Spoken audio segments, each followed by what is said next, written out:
আসসালামু আলাইকুম। ইনশাআল্লাহ আশা করি সবাই ভালো আছেন। আলহামদুলিল্লাহ আমিও ভালো আছি। যে যেখান থেকে আমার ভিডিওটি দেখছেন সবাইকে অসংখ্য ধন্যবাদ ও সর্বতি ভালোবাসা রইল। তো আলহামদুলিল্লাহ জুম্মার নামাজ পড়ে এখন একটু আগে বের হয়েছি। আজকে আবার তোবারক দিছে ভাই। তো যাই হোক, আজকে দুঃসংবাদ আছে একটা আপনাদের জন্য। আসলে আমি বলছিলাম আজকে থেকে আমি ভিডিও রেগুলার দিব, তবে সকালে দিতে পারিনি। আমার ভিডিও আপনারা বাংলাদেশ সময় মানে সন্ধ্যার আগ থেকে সকাল পর্যন্ত যে কোনো সময় পেতে পারেন। কারণ এখন আমি হচ্ছে একটা সরকারি জবের জন্য আমার ইন্টারভিউ আছে মঙ্গলবার দিন। তো সবাই আমার জন্য দোয়া করবেন। তো ভিডিওটা পুরোটা দেখার চেষ্টা করুন আপনারা।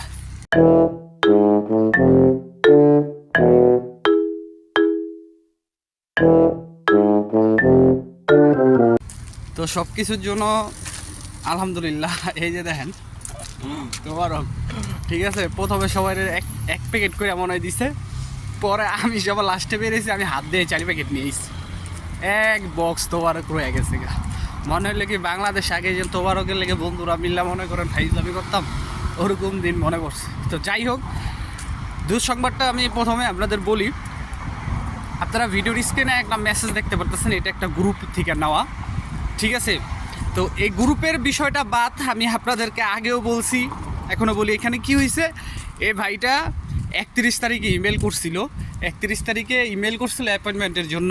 তো আলহামদুলিল্লাহ তিনি মেবি 5 তারিখে এটা 28 তারিখে এরকমই হবে, মানে আপনার ইমেলের পাইছে, অ্যাপয়েন্টমেন্ট পাইছে। 5 তারিখে জমা দিচ্ছে এই মাসের। 8 তারিখে তারে রিজেক্ট করে দেওয়া হয়েছে।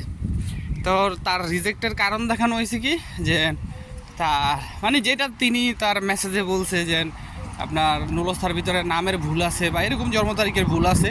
তো তিনি আবার সেই এই যে বিষয়টা, এটা আবার আপনার করছে, আপনার সংশোধন লেটার জমা দিছে। তো এই উদ্দেশ্যে আপনাদের আরেকটা কথা আমি বলবো। আজকে যে দুইটা কথা বলবো সারা জীবন মনে রাখেন, এগুলো কোনো বানানো কথা না। তো মেন কথা হচ্ছে, আমি আপনাদেরকে অনেক আগেই আমার ভিডিওতে বলছি যে যারা এইভাবে অ্যাপয়েন্টমেন্ট পাইতেছেন, অ্যাপয়েন্টমেন্ট পাওয়া মানে যে ভিসা, এটা কোনো গ্যারান্টি নেই। কেননা আমি কোন দিনকে বুঝছি জানেন, কোন দিন বুঝছি যে এই অ্যাপয়েন্টমেন্টগুলো ভিএফএস গ্লোবাল থেকে সরাসরি দেওয়া হইতেছে। যেদিনকে আমি দেখলাম যে একজনের 2টা ইমেল করছে, দুটারই মেলের রিপ্লাই দিছে এবং আপনার অ্যাপয়েন্টমেন্ট দিয়েছে, সেই দিনে আমি বুঝছি যে এটা যেন কতটুকু ভিসা হইতে পারে বা কতটুকু আমাদের জন্য ভালো, এটা আমি সেদিনই বুঝে ফেলাইছি। আশা করি বুঝতে পারছেন। তারপরে যে বিষয়টা সেটা হচ্ছে যে এখন তিনি ইমেল করার পরে অ্যাপয়েন্টমেন্ট পেল, অ্যাপয়েন্টমেন্ট পাওয়ার পরে জমা দিল, জমা দেওয়ার পরে তারে একটা মেইল করছে যে তার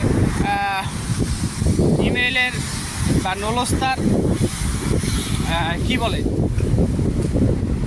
তার নলস্তার ভুল আছে, সেই জন্য তার সংশোধন লেটার জমা দিতে। এখন একটা জিনিস মনে রাখেন, এইখানে যদি আপনার ধরেন নলস্তায় ভুল আছে, আপনার জন্ম তারিখ ভুল আছে, আপনার নামে ভুল আছে, ঠিক আছে, যদি ভুল থাকে আপনি অবশ্যই আপনার নলস্তাতে যেভাবে আছে সেভাবে আপনি অ্যাপয়েন্টমেন্টের জন্য আবেদন করছেন। তো অবশ্যই আবেদন করলে আপনার কিন্তু অ্যাপয়েন্টমেন্ট পাওয়ার কথা না। যেখানে আপনার নলস্তায় নামের ভুল, সব ভুল আছে, যখন আপনি অ্যাপয়েন্টমেন্টের জন্য অ্যাপ্লাই করছেন, যখন নলস্তার জন্য অ্যাপ্লাই করছেন, অবশ্যই তারা আপনার নলস্তার আপনি যে ভুল ডেট অথবা আপনার ভুলের নামে অবশ্যই যেভাবে আছে নলস্তা সেভাবে দিচ্ছেন। তাহলে আমার কথা হচ্ছে, এম্বাসি যদি রিজেক্ট করে তাহলে কেন ভিএফএস গ্লোবাল বা অ্যাপয়েন্টমেন্ট কেন দেওয়া হইল, আমাকে এটা বোঝান। এম্বাসি পরবর্তীতে যদি রিজেক্ট করে, অবশ্যই তো তাকে অ্যাপয়েন্টমেন্টও রিজেক্ট করার কথা ছিল, কিন্তু সেটা কিন্তু করা হয় নাই। এখন কেন রিজেক্ট করা হয় না, এটা শুধু একমাত্র ওই উপরওয়ালা জানে, ঠিক আছে। তো এই জন্যই এটা মাথায় মনে রাখবেন যে যাদের নলস্তা, এখন আমি যতটুকু আপনাদের বলি যে যারা ইমেলের মাধ্যমে অ্যাপয়েন্টমেন্ট পাইতেছেন, কোনো ভরসা নাই। যারা পাইতেছেন না তাদেরকেও আমি বলি, অনেক রিয়েল কাগজও আপনাদের অ্যাপয়েন্টমেন্ট দেওয়া হবে না। কারণ এখন অ্যাম্বাসির যেরকম দেখলাম বা ভিএফএস গ্লোবালের এটাই হবে। তো আপনারা অবশ্যই যাদেরকে অ্যাপয়েন্টমেন্ট রিজেক্ট করা হবে, আপনারা অবশ্যই ভিএফএস গ্লোবালে শরণাপন্ন হবেন। প্রয়োজন হলে আপনারা এই জন্য প্রতিবাদ মিছিল করতে পারেন বা আপনারা কর্মসূচি করতে পারেন, ভালো কাজে কর্মসূচি করেন। আর দ্বিতীয় কথা হইল যে এই যে যাদের নলস্তার ভিতর ভুল থাকবে বা আপনাদের যাদের জন্ম তারিখ ভুল থাকবে, নামের ভুল থাকবে, আপনারা আগে কোনো সংশোধন করতে পারবেন না ইটালি থেকে। এটা বইলা দিলাম আপনাদের, আমি আজকে বইলা দিলাম আপনাদের, এটা মাথার ভিতরে ভালোভাবে ঢুকাই নিয়ে যে আপনাদের যদি কোনো নলস্তার ভিতরে কোনো নামের ভুল বা যে কোনো কিছুর ভুল হয়, সেটা সংশোধন শুধু এম্বাসিতে জমা দেওয়ার পরই সংশোধন হবে, এর আগে কোনো সংশোধন হবে না। সো আপনারা সেই ভুল নলস্তে এম্বাসিতে জমা দিবেন, এম্বাসি থেকে তাদেরকে পেরপুত্তরায় মেল করা হবে সংশোধনের জন্য। কারণ আপনার যে প্রোটোকল নাম্বার, সেই প্রোটোকল নাম্বার কিন্তু ভুল থাকবে না। আশা করি বুঝতে পারছেন। আর পরবর্তী যে বিষয়টা আমি কথা বলতে চাই, আমরা যারা ইটালিতে বাঙালি ভাইয়েরা আসছি, যারা আমরা এখন নতুন আসতেছে, আইসে আজিলো পলিটিক্যাল মারবো, যেইভাবে আমরা আসি না কেন আজিলো পলিটিক্যাল মারবো। যদি আমরা এই দেশে আজিলো পলিটিক্যাল আমাদের নেগেটিভ আসে, হয়তো বা আমাদের রিকোর্সও করার কোনো অপশন থাকবে না আমাদের। সেই মুহূর্তে এই দেশের গভর্নমেন্টের নিজ দায়িত্বে নিজ খরচে যার যার নিজের দেশে পাঠানো হবে, সেটা বাংলাদেশ আর হচ্ছে আরেকটা কোন দেশের জন্য জানি করা হইতেছে, ঠিক আছে, নতুন আইন করা হইতেছে। কারণ তারা যেটা ইনকোয়ারি করে জানছে, বাংলাদেশে এমন কোনো সমস্যা নাই, রাজনৈতিক কোনো সমস্যা নাই বা কোনো ধর্মিক কোনো সমস্যা নাই, যেই কারণে বাংলাদেশ থেকে মানুষ আপনার লিবিয়া হয়ে ইটালিতে আসতেছে। আশা করি বুঝতে পারছেন। হ্যাঁ, যদি এটা পাশের দেশ হইতো এরকম কিছু হইতো, তবে আমি জানি না, তবে আমার মনে হয় না। আমার একদিক দিয়ে মনে হয় যে আমাদের এই যে ডিসিশনটা নেওয়া হয়েছে, এই ডিসিশনটা খুব ভালো একটা ডিসিশন। এখন আপনারা অনেকে আমাকে বলতে পারেন যে খারাপ। দেখেন, কিছুদিন আগে 8 জন মানুষ মারা গেছে, তো যারা মারা যেতেছে তাদের জন্য কিন্তু খারাপ, যারা আসতে পারতেছে তাদের জন্য ভালো। কি দরকার ভাই?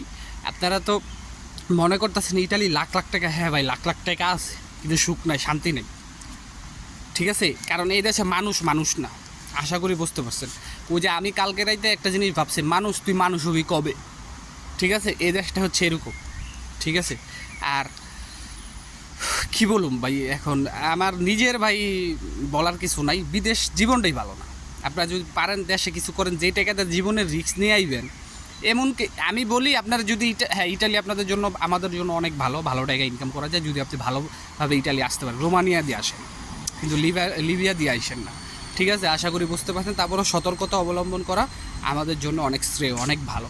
তো আশা করি বুঝতে পারছেন। যদি আজকের ভিডিওতে আপনারা ভালো কোনো রেসপন্স করেন, আমার এই ইনফরমেশনগুলো যদি আপনাদের জন্য ভালো লাগে বা মনে হয় যে ইনফরমেশনমূলক ভিডিও হয়েছে আজকে, তো অবশ্যই ভিডিওটা শেয়ার করবেন।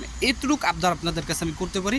আর যারা চ্যানেলে নতুন, অবশ্যই চ্যানেলটি সাবস্ক্রাইব করবেন, আর লাইক কমেন্ট তো অবশ্যই করবেন। সবার অ্যান্সার দিতে পারি না, অবশ্যই কিন্তু আমি মেসেজগুলি দেখি। সবার জন্য দোয়া রইল, সবার জন্য দোয়া করবেন। আসসালামু আলাইকুম, আল্লাহ হাফেজ।